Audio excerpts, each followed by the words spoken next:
Students, तो आइए आज हम यूटेट पेपर सेकंड 2022 को सॉल्व करते हैं, जिसमें आज हम मैथ्स का पोर्शन को सॉल्व करेंगे। तो आइए देखते हैं पहला क्वेश्चन है 107 वाला, क्योंकि 106 तक हमने कल की क्लास में कुछ क्वेश्चंस को किया था। आज हम 107 से स्टार्ट करते हैं, ठीक है। तो पहला क्वेश्चन है 78 लीटर के मिश्रण में दूध और पानी का अनुपात 8:5 है। आपको बोला गया 78 लीटर के मिश्रण में दूध और पानी का अनुपात 8:5 आपको दे रखा है, ठीक है। आपको बोला यदि मिश्रण में थोड़ा पानी मिलाने पर यह अनुपात 3:4 हो जाता है, यानी कि स्टार्टिंग में जो अनुपात था वो 8:5 था और इसमें हमने थोड़ा सा पानी मिलाया और अनुपात क्या हो गया, चेंज हो गया, ठीक है। अनुपात हो गया 3:4। तो पुनः मिलाए गए पानी की मात्रा होगी, तो यानी कि जो लास्ट में हमने पानी मिलाया जिससे अनुपात चेंज हुआ उसकी वैल्यू बतानी है आपको, कितनी मात्रा होगी। मान लीजिए ऐसे मिल्क अनुपात वाटर आपको दे रखा है, यानी कि दूध अनुपात पानी, M से मिल्क, W से वाटर यानी कि पानी। पहले कितना था, 8:5 था ये, ठीक है। इनको अगर मैं जोड़ दूँ 8 और 5 13, अनुपात में टोटल 13 आ रहा है और रियल में कितना लीटर था, 78 लीटर। तो अगर मैं 1 की वैल्यू पूछूँ तो 1 की वैल्यू हो जाएगी 13×6 6 आ गई, ठीक है। देखो ये 13 अनुपात की वैल्यू 78 है, तो 1 की कितनी हो जाएगी, 6 हो जाएगी, ठीक है। क्योंकि 13 से 78 कट जाएगा 6 बार, 13×5 65, 13×78। इसके बाद बोला कि थोड़ा सा मैंने क्या मिलाया, पानी मिला दिया और अनुपात हो गया 3:4। अगर मैं यहाँ पूछता हूँ क्या मैंने इसमें मिल्क मिलाया, नहीं, तो मिल्क का चेंज नहीं होना चाहिए मिल्क। तो मेरे को क्या करना है, मिल्क वाले को बराबर करना है। मैं मिल्क वाले को कैसे बराबर कर सकता हूँ, अगर मैं इसमें 8/3 से मल्टीप्लाई कर दूँ तो 3 से 3 कट गया, ये हो जाएगा 8 और यहाँ पे हो जाएगा, देखो जब इसमें भी हो जाएगी मल्टीप्लाई इधर वाले में 8/3 की हो जाएगा 8 चौक 32/3। ये नया अनुपात आ गया, ठीक है। इसमें क्या हो गया, मिल्क वाला पोर्शन तो बराबर हो गया और वाटर वाला पोर्शन ये हो गया, 5 से 32/3 हो गया, ठीक है। तो कितना चेंजेस आया, तो मैं कर देता हूँ 32/3 - 5, ठीक है, इक्वल टू, देखो यहाँ से एलसीएम ले लो तो ये हो जाएगा 3 पंजे 15, 32 - 15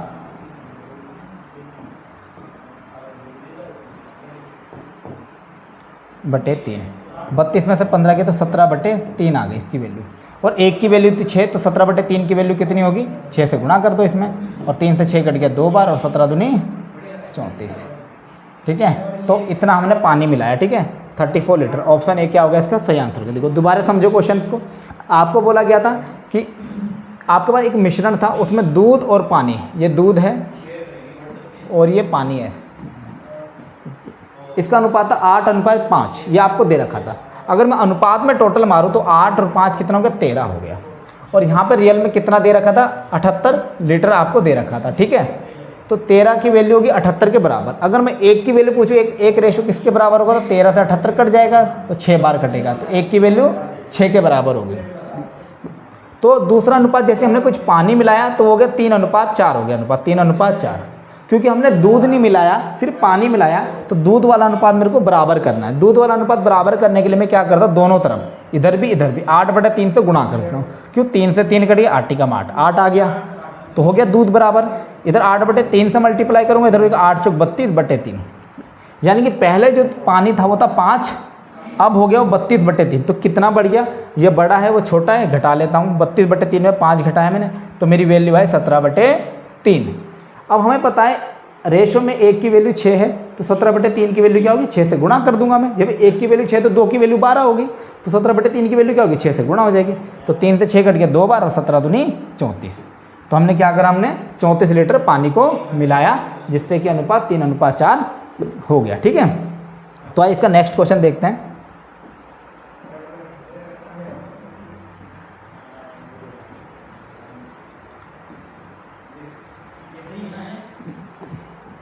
आपको बोला गया है निम्नलिखित में से कौन सा कोण पटरी और प्रकार का उपयोग करके नहीं बनाया जा सकता। क्या बोला है आपको, नहीं बनाया जा सकता। ध्यान देना, पटरी और प्रकार की हेल्प से जो एंगल क्रिएट करते हैं, यानी कि बनाते हैं, वो ये होते हैं, 30 डिग्री का होता है, 45, 60, 90 और 120। इन्हीं एंगल को हम पटरी और प्रकार की हेल्प से बनाते हैं, या फिर इनका हाफ या तो इनका आधा, इन सब का आधा होगा, या इनका जोड़ होगा। जोड़ मतलब जैसे 45 और 30 होगा आपका 10, 20, 75, या 75 डिग्री का हो सकता है, 60 और 30 90 डिग्री का हो सकता है। यानी कि इन किन्हीं भी दो एंगल को जोड़ हो सकता है, इनका योग हो सकता है, योग लिख देता हूँ, इनका योग हो सकता है, इनका अंतर भी हो सकता है, इनका आधा भी हो सकता है। तो इन्हीं टाइप के एंगल को हम पटरी और प्रकार की हेल्प से क्या कर सकते हैं, बना सकते हैं ना। तो इतना समझ आया कि 30, 45, 60, 90, 120 इन एंगल को हम पटरी प्रकार की हेल्प से बनाते हैं, या फिर इनका आधा, जैसे 30 का आधा 15 डिग्री, 45 का आधा 22.5 डिग्री, यानी कि 45 का आधा 22.5 डिग्री बना सकते हैं हम, 30 का आधा 15 डिग्री बना सकते हैं हम, 60 का आधा तो 30 है ही लिखा हुआ, और जैसे 105 लिखा है, अगर मैं जोड़ूँ जैसे 60 और 45, यहाँ 60 या 45, 60 और 45 को जोड़ता हूँ तो 60 और 45 105 ये बना सकते हैं हम, 2 का सम है, ठीक है। और बाकी हम योग और अंतर भी ले सकते हैं इनका, जैसे बाकी तो अंतर सेम है, 60 में से 45 के तो 15 डिग्री का एंगल, ये इसका हाफ भी है, ये बना सकते हैं हम। तो आइए अब ऑप्शन को मैच करते हैं इससे, ठीक है। 105 डिग्री, देखो अभी मैंने देखा 60 और 45 का सम 105 बना सकते हैं भाई, हमें पूछ रखा नहीं बनाया जा सकता। 7.5 डिग्री, 30 का आधा 15 और 45 का आधा 22.5 डिग्री, ठीक है। 7.5 डिग्री क्या हो जाएगा आपका, देखो 30 का आधा 15 और 15 का हाफ क्या हो जाएगा आपका 7.5 डिग्री, बनाया जा सकता है आपका, ठीक है। और 22.5 डिग्री 45 का आधा 22.5 डिग्री ये भी बनाया जा सकता है। और 85 डिग्री, देखो 85 डिग्री किसी का सम आ रहा है, 85 डिग्री किसी का सम आ रहा है, देखो 85 डिग्री किसी का सम आ रहा है, 85 डिग्री देखो 30 और 45 75, 60 45 105, 90 में तो 30 के 60 कुछ नहीं आ रहा है, तो ये इसका क्या हो जाएगा, राइट आंसर हो जाएगा, यानी कि 85 डिग्री का एंगल नहीं बना सकते हम, ठीक है। तो राइट आंसर क्या हो जाएगा 85 डिग्री, ठीक है। तो आइए इसका नेक्स्ट क्वेश्चन देखते हैं। आपको क्या याद रखना है इस क्वेश्चन में कि 30, 45, 60, 90, 120 इन एंगल को पटरी प्रकार की हेल्प से बना सकते हैं, या इनके आधे, या इनका योग, या इनका अंतर को हम बना सकते हैं, और इसके अलावा नहीं बना सकते, ठीक है। तो 85 आ ही नहीं रहा है, ना अंतर आ रहा है ना ही इनका योग आ रहा है, ठीक है। तो यही क्या हो जाएगा, हमारा राइट आंसर हो जाएगा 85 डिग्री, ठीक है। तो आइए इसका नेक्स्ट क्वेश्चन देखते हैं।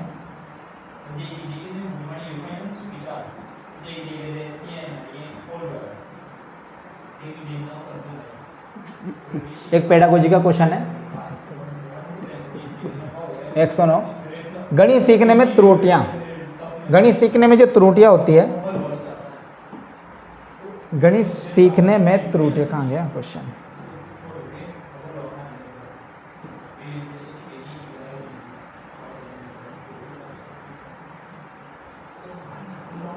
गणित सीखने में त्रुटियां महत्वपूर्ण भूमिका निभाती है, यह कथन है। यानी कि जब हम गणित सीखते हैं तो उसमें हमसे मिस्टेक भी हो जाती है कई बार, तो क्या ना सत्य, क्योंकि त्रुटियां बच्चे की सोच को दर्शाती है। बिल्कुल हमें ये पता चलता है कि बच्चा किस हिसाब से सोच रहा है। जैसे हमने कोई क्वेश्चंस कराया बच्चे को और बोला इसके बेसिस पे और क्वेश्चन करो, तो बच्चे की हमें थिंकिंग का पता चलता है, बच्चा सोच किस प्रकार से रहा है, और उसके बेसिस पे हम क्या कर सकते हैं, उसको उपचारात्मक शिक्षण दे सकते हैं कि बच्चे कहाँ कमी की है और किस हिसाब से वो सोच रहा है। तो पहला ऑप्शन बिल्कुल सही हो सकता है। अभी आगे क्वेश्चन पढ़ते हैं, क्या कोई इससे बेस्ट है। ये कह रहा है कि भूमिका निभाती, ये कथन है असत्य, क्योंकि गणित एक सटीक है। नहीं, ये तो नहीं हो सकता, क्योंकि गणित एक सटीक मतलब बच्चे तो सीखेंगे ना, त्रुटियां करेंगे ही। सत्य, क्योंकि त्रुटियां उनके द्वारा प्राप्त अंकों के बारे में प्रायिकता प्रदान करती है। अंकों की बात तो हम नहीं करते, ठीक है। इसके बाद आइए असत्य, क्योंकि लापरवाही के कारण त्रुटियां होती है। बिल्कुल गलत बात है, ठीक है, लापरवाही के कारण बोल रखा है। तो यानी इसका जो पहला ऑप्शन है बिल्कुल सही डेफिनेशन बता रहा है कि ये बात सत्य है कि त्रुटियां महत्वपूर्ण भूमिका निभाती है, क्योंकि जब हम त्रुटि करते हैं तो तभी हम क्या करते हैं, हम कुछ चीज़ों को सीख पाते हैं, ठीक है। बच्चे भी ऐसे मैथ्स में जब त्रुटियां करते जाते हैं तो सीखते जाते हैं, ठीक है। तो पहला ऑप्शन बिल्कुल सही है कि त्रुटियां बच्चे की सोच को दर्शाती है। पहला ऑप्शन बिल्कुल राइट आंसर है, ठीक है।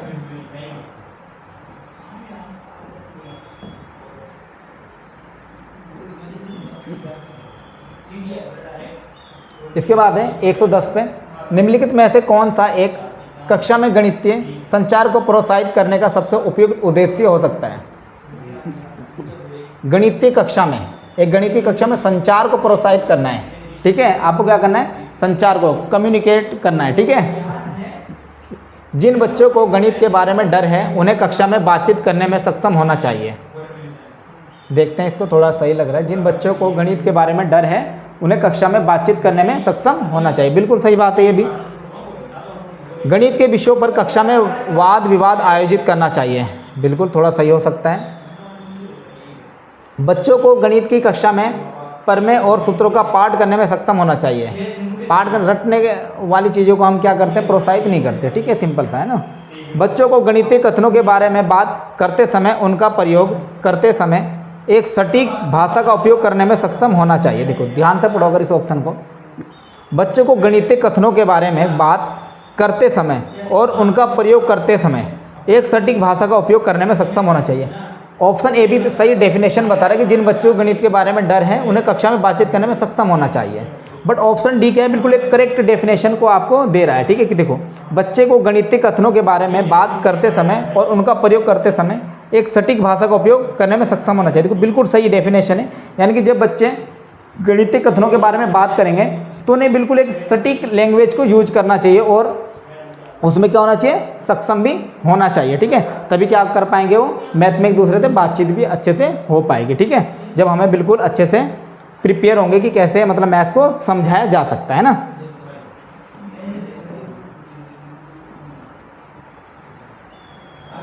इसके बाद आ जाओ 111 नंबर पे। आपको बोला गया है कि 1 का क्यूब प्लस 2 का क्यूब प्लस 3 का क्यूब का मान 8 पदों तक ज्ञात कीजिए।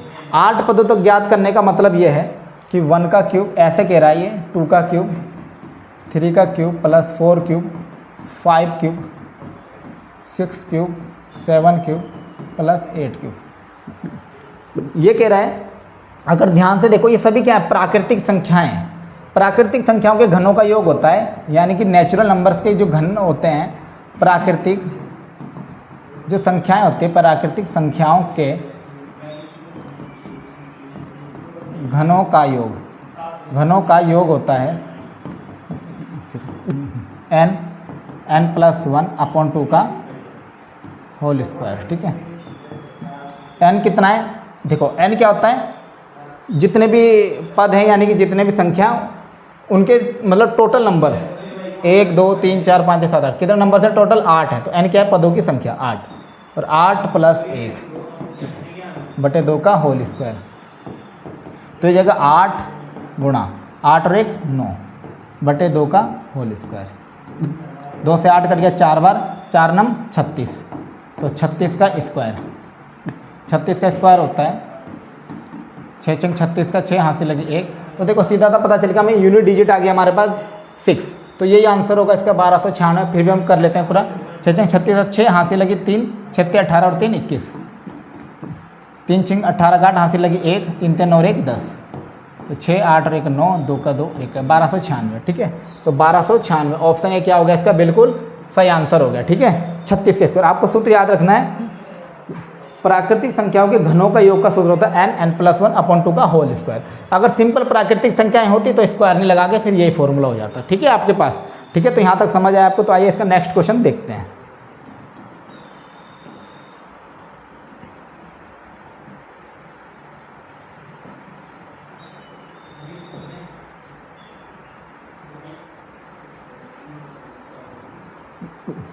एक 112 नंबर पे है 4 की पावर 91 प्लस 4 की पावर 92 प्लस 4 की पावर 93 विभाज्य है 13 से 17 से 11 से 7 से। देखो मान लो हमारे पास एक कोई नंबर है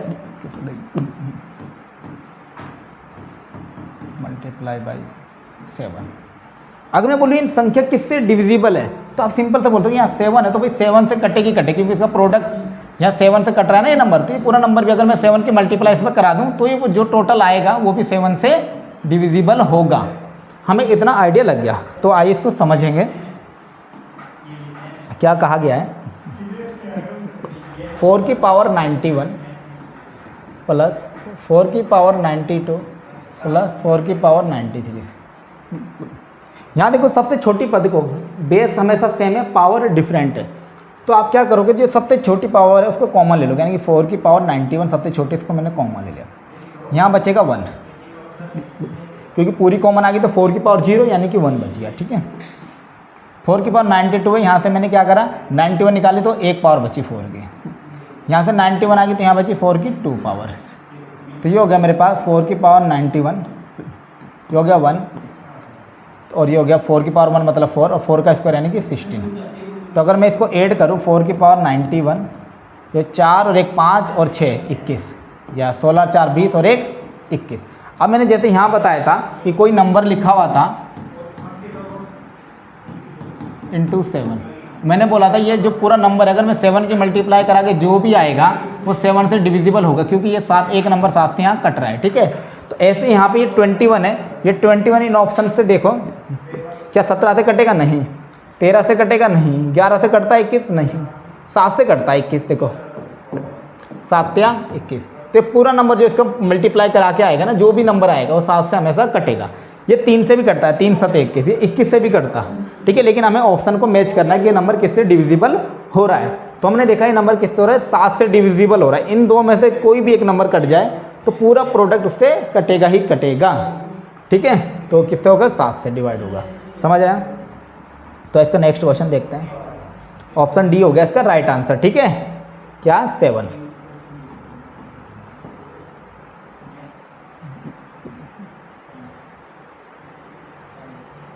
अभी यूनिट डिजिट वाला क्वेश्चन है। आपको बोला गया है 264 की पावर 102 प्लस 264 की पावर 103 का इकाई अंक है। इकाई अंक मीनिंग यूनिट डिजिट। ठीक है, यूनिट डिजिट कैसे निकालेंगे? ठीक है, तो देखते हैं यहाँ पे। देखो 264 में यूनिट डिजिट कितनी है? 4। आपको मैं 4 का एक रूल बता देता हूँ। अगर 4 की पावर इवन नंबर है, इवन मीनिंग मैं यहाँ लिख देता हूँ, इवन का मतलब है 2 है, 4 है, 6 है, 8 है, 10 है, ऐसे समथिंग। और अगर ओड है, ओड का मीनिंग 1 3 5 7। और अगर 4 की पावर ओड है, अगर 4 की पावर ओड है तो यूनिट डिजिट आएगा, यूनिट डिजिट आएगा, क्या आएगा? यूनिट डिजिट 4 आएगा। कितना आएगा? 4 आएगा। और अगर इवन है तो 6 आएगा यूनिट डिजिट, यानी कि इकाई अंक। दोबारा सुनो, यूनिट डिजिट। अगर 4 की पावर इवन है, जैसे मान लो 4 की पावर 2 रखा आपने तो 4 का स्क्वायर होता है 16। 4 की पावर 4 रखा आपने तो 4 4 जा 16 इंटू 16, 16 का स्क्वायर होता है 256। ठीक है, तो देखो यहाँ भी 6 आया क्योंकि 4 भी इवन है। अगर ओड रखते आप तो देखो 4 की पावर 1 करोगे 4 आएगा, 4 की पावर 3 करोगे 4 4 16 64 तो भी 4 आएगा। तो कहने का मतलब क्या है, अगर 4 की पावर ओड नंबर आएगा तो यूनिट डिजिट 4 आएगा, अगर 4 की पावर इवन नंबर आएगा तो यूनिट डिजिट 6 आएगा। ठीक है, तो देखो 4 इसका यूनिट डिजिट कितना है? 4। और ऊपर पावर कैसी है? 102 इवन है।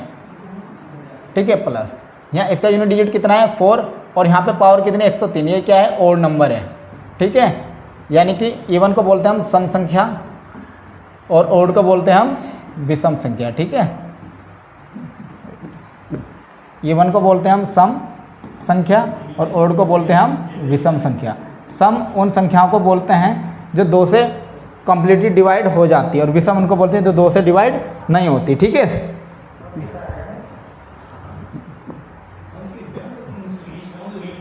तो देखिए यहाँ पे 4 की पावर इवन है, तो जब इवन होता है तो यूनिट डिजिट 6 होता है, और जब ओड होता है तो इवन डिजिट 4 होता है।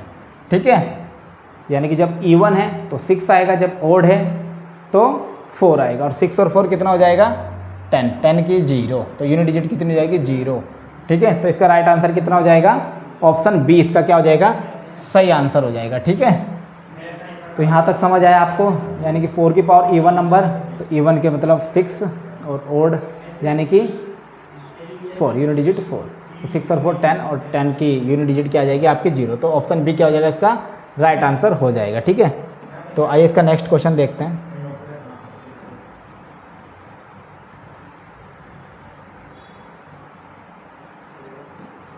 आपको बोला गया 114 नंबर वाला क्वेश्चन है, ध्यान से समझेंगे। यदि x greater than and equal to 3 and less than and equal to 10 है, यानी कि जो x है वो 3 के बराबर और 3 से बड़ा है, 10 के बराबर 10 से छोटा है, और y greater than and equal to 5 and less than equal to 15 है, यानी कि 5 के बराबर भी और बड़ा भी है, 15 से छोटा और 15 के बराबर भी है। तो x बटे y का न्यूनतम मान होगा, देखो न्यूनतम मान कभी भी हमें किसी फ्रैक्शन का न्यूनतम मान चाहिए होता है, x अपॉन y ये कोई फ्रैक्शन है, अगर हमें न्यूनतम मान कभी भी चाहिए तो ऊपर वाले को कर देंगे हम, न्यूनतम मान चाहिए ना हमें, तो ऊपर वाले को कर देंगे हम मिनिमम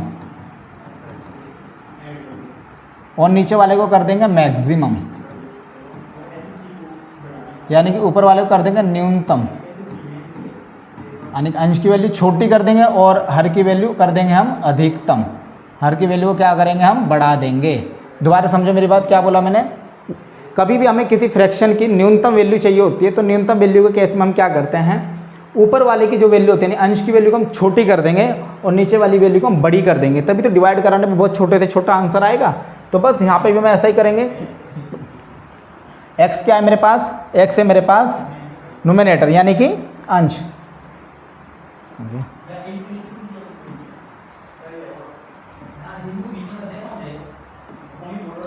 यानी कि मेरे पास x क्या है, मेरे पास अंश है और अंश की जो वैल्यू है वो किसके बीच लाई कर रही है,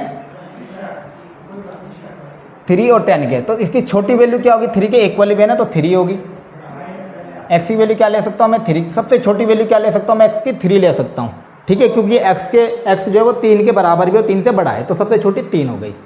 और y की वैल्यू मैं बड़ी से बड़ी क्या ले सकता हूँ, क्योंकि जो y है वो 15 के बराबर और 15 से छोटा है, तो बड़ी से बड़ी मैं इसकी वैल्यू 15 ले सकता हूँ, ठीक है। देखो सेम एक ही नंबर के टेबल में आ रहे हैं, तो 3 1 जा 3, 3 5 जा 15, तो क्या हो गया 1/5 हो गया, ठीक है।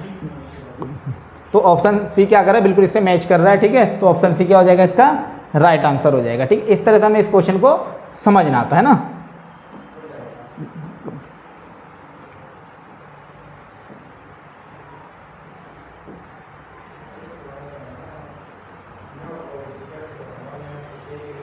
अब आइए क्वेश्चन नंबर 115 115 पे आइए, ठीक है। इसको समझते समय हमारे पास बहुत अच्छा क्वेश्चन है ये। एक पूर्ण और उसके भाग के बीच संबंध को दर्शाने वाला ज्यामितीय निरूपण है।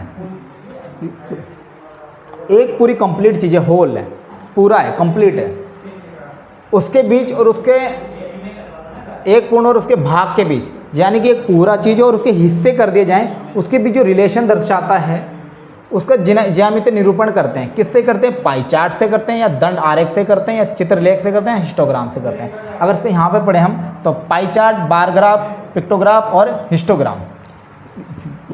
देखो पाई ग्राफ में हम मेनली क्या करते हैं, कोई भी होल चीज़ होती है, कोई भी होल हो और उसका कोई पार्ट, होल एंड पार्ट, इसके बीच हम क्या करते हैं, रिलेशन को दर्शाते हैं। होल की स्पेलिंग गलत करती है थोड़ी सी, यानी कि कोई भी एक चीज़ कोई कंप्लीट हो, यानी कि होल यानी कि पूर्ण हो और उसका कोई भाग हो, ठीक है। उसमें हम क्या करते हैं, पाई चार्ट से रिप्रेजेंट करते हैं। जैसे मान लो एक क्लास में 50 लड़के हैं और 50 नहीं, एक सेकंड, एक क्लास में अगर बात करें 25 बॉयज़ हैं और 75 गर्ल्स हैं, तो इसको कैसे रिप्रेजेंट करेंगे हम पाई चार्ट पे। पाई चार्ट एक सर्कल होता है, इस तरह से एक सर्कल बनाएंगे, ये पूरा 360 डिग्री का होता है। तो 25 और 75 कितने होंगे, 25 और 75 100 हो गए। 100 की वैल्यू 360 के बराबर रख देता हूँ मैं, 360 डिग्री है तो 1 की वैल्यू हो जाएगी, तो 0 से 0 के 3.6 के बराबर आ गई, ठीक है। या मैं इनको ना थोड़ी संख्या कम कर देता हूँ, इसकी मैं संख्या ऐसे कर देता हूँ, ज़्यादा आसान पड़ेगा हमें एग्जाम्पल को समझना। मैं यहाँ करता हूँ 16 ले लेता हूँ मैं बॉयज़, और 16 और 20 ले लेता हूँ मैं गर्ल्स, GRL गर्ल्स, और 16 ले लेता हूँ, 20 ले लेता हूँ मैं यहाँ पे गर्ल्स। तो 16 और 20 कितने हो गए, 36, तो टोटल हो गए 36 और कितने डिग्री का एंगल होता है कंप्लीट 360 का। तो एक की वैल्यू आ गई 36 से कट गया 10 डिग्री के बराबर। तो बॉयज़ हो जाएंगे 160 डिग्री का एंगल इसका बन जाएगा और 200 का इनका बन जाएगा। तो 160 यहाँ से अगर मैं कंप्लीट करूँ, देखो इतना इतना जो होगा यहाँ से घुमा रहा हूँ, ये हो जाएगा 90 और ये पूरा हो जाएगा 180 यहाँ तक। तो इतना ऐसे ले लेता हूँ मैं इसको, इतने इतने के अंदर, ठीक है ना, इस तरीके से। ये तो हो गया मेरे पास बॉयज़ का इतना पोर्शन, और जो इधर बच गया ये वाला पूरा, और ये हो गया मेरे पास गर्ल्स का 200। ऐसे हम पाई चार्ट में लिख देते हैं। तो ये पूरा हो गया और उसका एक भाग हो गया, ठीक है। तो पाई चार्ट में हम किसको रिप्रेजेंट करते हैं, एक होल और एक उसका कोई पार्ट्स, ठीक है। दूसरा आता है दंड आरेख। दंड आरेख बोलते हैं बार ग्राफ। बार ग्राफ में कैसे लिखा होता है, जैसे मान लो एक क्लास में 5 लड़के हैं, कितने लड़के हैं, 5 लड़के हैं, और उनकी एज है, या सॉरी 5 लड़के हैं, मैं 5 लड़कों का इस तरह से बनता है, 5 लड़कों का मैं नाम लिख देता हूँ, रवि, दिनेश, मोहित, अमन, रिंकेश, और उनके जो परीक्षा में नंबर आए हैं वो इधर में लिख देता हूँ, या इस तरह से लिख देता हूँ। 50 नंबर में से उनके किसी के 10, 20, 30, 40, 50 ऐसे नंबर लिख देता हूँ। तो इसके जैसे रवि है, इसके नंबर आए होंगे 10, तो मैं ऐसे कम कर दूंगा इसको। दिनेश, इसके 20 नंबर आए तो इसको ऐसे ले जाऊंगा, इसके 30 हैं तो इसको ऐसे ले जाऊंगा, हो सकता है इसके 50 हो तो इसको ऐसे ले जाऊंगा, इस वाले के 40 ही हों तो इसको मैं ऐसे ले जाऊंगा। ये बन गया हमारे पास बार ग्राफ। मैं ग्राफ को देख के बता दूंगा। अगर कोई पूछे मेरे से बताओ M4, M वाले के कितने मार्क्स हैं, तो आप देख के बता दो। अच्छा 30 नंबर हैं जी। आप बोलोगे अमन के कितने नंबर है जी, 50 नंबर है, तो आप देख के ग्राफ को बता सकते हो। तो इस पैटर्न में जो बनता है उसको बोलते हैं दंड आरेख या बार ग्राफ। इसमें क्या करी जाती है, तुलना करी जाती है। मैं बोलूँ किसके सबसे ज़्यादा नंबर है, तो आप बोलोगे ए वाले के सबसे ज़्यादा नंबर है, भाई सबसे बड़ा ग्राफ है। मैं बोलूँ बताओ डी वाले के किस मतलब कि कौन से नंबर पे सबसे ज़्यादा मार्क्स हैं, या कितने बच्चों से ज़्यादा नंबर है, तो आप बोलोगे एक बच्चे से ज़्यादा नंबर है सर इसके, देखो एक से ही बड़ा है बस, ये बाकी इन सबसे छोटा है। तो मेनली दंड आरेख में क्या करी जाती है, तुलना, कंपेयर करी जाती है। कभी तुलना के बारे में पूछा जाए तो क्या आएगा आपका दंड आरेख, यानी कि बार ग्राफ आपका आएगा, कंपेयर करी जाती है इसमें, ठीक है। फिर आता है चित्रलेख, पिक्टोग्राफ। पिक्टोग्राफ में मेनली पिक्चर की हेल्प से समझाया जाता है, जैसे 3 सेब ले लिए, 5 आम, इस तरह से उनके फिगर बना के आपको समझाएंगे, ठीक है। लास्ट में आता है हिस्टोग्राम, यानी कि हिस्टोग्राम, ठीक है। हिंदी में कई जगह इसको आयत चित्र भी कह देते हैं, ठीक है। तो ये कैसे बनता है इसको मैं समझा देता हूँ यहाँ पे आयत चित्र को, ठीक है। आयत चित्र मेनली बिल्कुल ये हिस्टोग्राम जो बिल्कुल ऐसे चिपक के बनेगा इस तरीके से। मान लीजिए यहाँ पे मैंने लिखा एक अमन नहीं,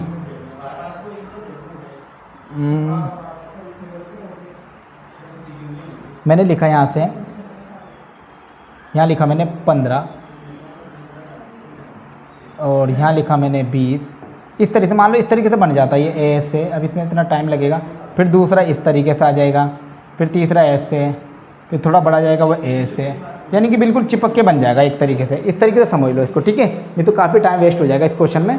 तो हिस्टोग्राम हम इस तरीके से बना देते हैं, बिल्कुल चिपक के ये बन जाता है, ठीक है। इसमें जैसे कभी कुछ एज लिखनी होती है, कई बच्चों की एज, उनके मार्क्स, जैसे रिजल्ट बनाते हैं भाई, लिख देते हैं इतने से, जैसे 45 से 50% के बीच जो बच्चे आएंगे या उनकी 3rd डिवीज़न होगी, तो इसे कंपैरिजन हो जाता है। 60 से 75 तक जो बच्चा होगा वो फर्स्ट में आएगा, फिर ऑनर्स हो जाएगा। इस तरीके से जो हम लिखते हैं वो हिस्टोग्राम में हम ऐड कर देते हैं, ठीक है। तो हमारे पास जो क्वेश्चन था वो था एक पूर्ण और उसके भाग के बीच संबंध को कौन दर्शाता है, तो कौन दर्शाता है, देखो पूर्ण और उसके भाग के बीच पाई चार्ट दर्शाता है, ठीक है। तो हमारा राइट आंसर हो गया पाई चार्ट। इस क्वेश्चन का राइट आंसर क्या हो गया, पाई चार्ट, ठीक है। ऑप्शन ए क्या हो गया इसका राइट आंसर हो गया, है ना। तो इसका नेक्स्ट क्वेश्चन देखते हैं। 116, यदि x की power 4 plus 1/x to the power 4 is equal to 322, x does not equal to 0, तो x माइनस 1/x का मान होगा। तो आपको ये बताना है ये कंडीशन आपको दे रखी है, यानी कि थोड़ा सा मैं इसको बड़ा कर देता हूँ।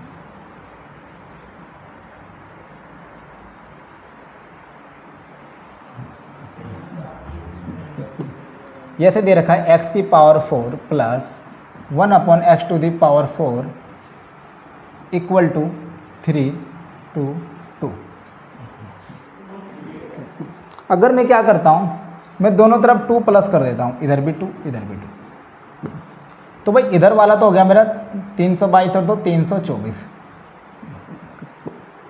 इधर वाले को लिख सकता हूँ मैं ऐसे X square plus 1 upon X square का होल स्क्वायर लिख सकता हूँ। बिल्कुल देखो, A square X to the power 2 का होल स्क्वायर तो 4, इसका स्क्वायर करूँगा तो ये टर्म बनेगी, और प्लस 2ab जब मैं करूँगा ना, प्लस 2ab, ए मतलब एक्स स्क्वायर, बी मतलब 1 अपॉन एक्स स्क्वायर, तो एक्स स्क्वायर से क्या कर जाएगा एक्स स्क्वायर, बचेगा कितना यहाँ पे प्लस 2 बचेगा। ठीक है, तो कहने का मतलब क्या है, मैं इसको इस तरह से लिख सकता हूँ, है ना। अब मेरे को क्या चाहिए, देखो इधर स्क्वायर तो इधर क्या चढ़ा देता हूँ, अंडर रूट चढ़ा देता हूँ, या दोनों का क्या ले लेता हूँ मैं, वर्गमूल ले लेता हूँ। तो इधर बचेगा मेरे पास X square plus 1 upon X square, और 324 पर अंडर रूट चढ़ेगा, तो 324 किसका होता है बताओ, 324 किसका है, स्क्वायर रूट होता है 18 का। ठीक है, 18 का होता है, देख लो 18 का मल्टीप्लाई करा के, 8 8 64 का 4, 8 से लगे 6, 8 के बाद 8 6 14, और यहाँ पर आ जाएगा 18, 4 2 2 1 3, तो ये क्या हो गया 18 का स्क्वायर रूट हो गया। ठीक है, अब इसके बाद क्या करेंगे, हमें पहुंचना है x तक। मैं क्या करता हूं यहाँ पे, अब दोनों तरफ मैं 2 माइनस कर देता हूँ, इधर भी माइनस कर दिया मैंने, इधर भी माइनस कर दिया। अभी क्या बन जाएगा मेरे पास, ये बन जाएगा x माइनस 1 अपॉन एक्स का होल स्क्वायर। कैसे, ए स्क्वायर प्लस बी स्क्वायर ये बनेगा, फिर क्या होता है माइनस है बीच में, तो -2 है, जब मैं -2 ए कितना है x, और b लिखूंगा 1 upon x, x cancel out तो क्या बच गया -2 बच गया। ठीक है, तो क्या आ जाएगा यहाँ पे आ गया -2। ठीक है, और इधर 18 में दोगे, इधर बच गया मेरे पास 16, सॉरी ये -2 तो इसके अंदर इंक्लूड हो जाएगा ना। दोबारा देखो, ये A square plus B square -2ab, ठीक है, ये क्या हो गया पूरा ये बन गया। चाहे तो हम यहाँ लिखना चाहो तो इसके इंटू में लिख भी सकते हो, सॉरी 1 अपॉन एक्स स्क्वायर -2, ऐसे क्या था मैंने, अगर 2 के इंटू में लिखते x square into 1 upon X square से एक्स स्क्वायर कट गया -2 ही बचेगा।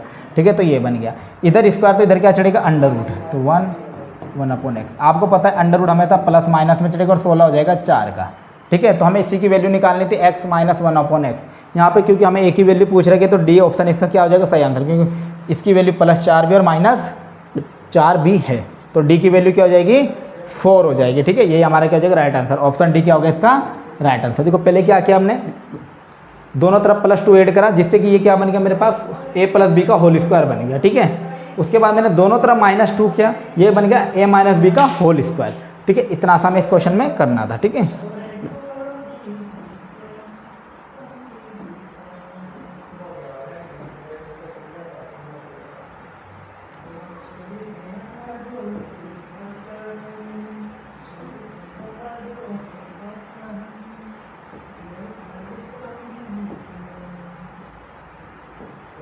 क्वेश्चन नंबर 117 है, कहाँ से ठीक है, क्वेश्चन नंबर 117 है, एक बहुभुज की भुजाओं की न्यूनतम संख्या होती है। एक बहुभुज होता है, बहुभुज क्या होता है, एक बंद आकृति समझ लो आप। बहुभुज के लिए हमें क्या करना पड़ेगा, एक बंद आकृति लेनी पड़ेगी। ठीक है, और एक बंद आकृति कब बनती है, जब हमारे पास मिनिमम क्या होनी चाहिए, 3 रेखाएं तो हो। ठीक है, 3 भुजाएं तो भाई देखो, दो रेखाओं से कुछ भी चीज़ बंद नहीं होती, एक से तो बिल्कुल नहीं होती। तो कम से कम हमें कितनी रेखाएं चाहिए, 3 रेखाएं चाहिए। ठीक है, कितनी चाहिए, 3 रेखाएं चाहिए। और जब मैं 3 रेखाएं लूँगा ऐसे, तो कौन सी आकृति बन जाएगी भाई, त्रिभुज बन जाएगा। ठीक है, तो क्या बोले, एक बहुभुज की भुजाओं की न्यूनतम संख्या होती है, यानी कि कोई भी पॉलीगन है वो कब बनेगा, एक बंद आकृति कब बनेगी, जब कम से कम हमारे पास 3 साइड्स होगी, और 3 साइड जब हमारे पास होगी तो ये हमारे पास क्या बन जाता है, ट्रायंगल बन जाता है। क्या बन जाता है, ट्रायंगल। तो ट्रायंगल में ही 3 साइड होती है, तो इसका तो राइट आंसर हो जाएगा 3। ठीक है, क्योंकि ये पूछ रहा था एक बहुभुज की भुजाओं की न्यूनतम संख्या होती है, तो न्यूनतम संख्या कितनी होती है, 3 होती है, और उस आकृति को क्या कहते हैं हम, ट्रायंगल कह देते हैं। ठीक है,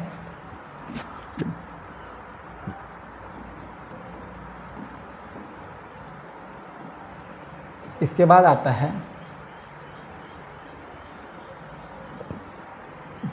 क्वेश्चन नंबर 118।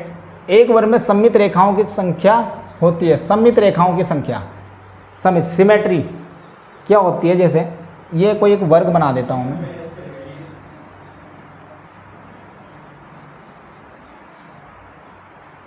ये कोई वर्ग है,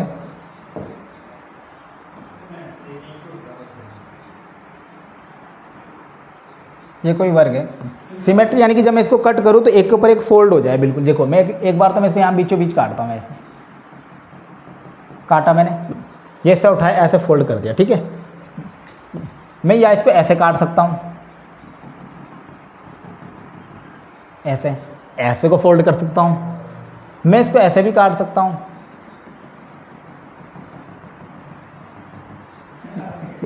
इस तरीके से फोल्ड हो जाएगा ना, ऐसे कोना कोना से फोल्ड, ये इसके ऊपर आ जाएगा बिल्कुल। मैं इसको ऐसे भी कट कर सकता हूँ, बिल्कुल। अब ये ऐसे को फोल्ड हो जाएगा, तो कितनी लाइन है? और बताओ, और तरीके से हम इसको कट कर सकते हैं कि एक के ऊपर एक पूरा पोर्शन आपस में ढक जाए? नहीं कर सकते। तो कितनी लाइन होगी? एक ये होगी, ये वाली एक, तो ये होगी पूरी लाइन ऐसे, दूसरी ये वाली होगी, ये एक तो ये वर्टिकल होगी, एक हॉरिजॉन्टल होगी, दो, और जो ये डायगोनल वाली होगी, दो और दो चार। तो कितनी लाइन होगी? 4 लाइन होगी। तो क्या बोले, एक वर्ग में सममित रेखाओं की संख्या होती है 4। जैसे मान लो अल्फाबेट ABCD का एक ए, इसमें कितनी सिमेट्री लाइन होगी? एक होगी, ये वर्टिकल वाले पास, ठीक है। ऐसे पूछा जा सकता है हमसे सिमेट्री लाइन।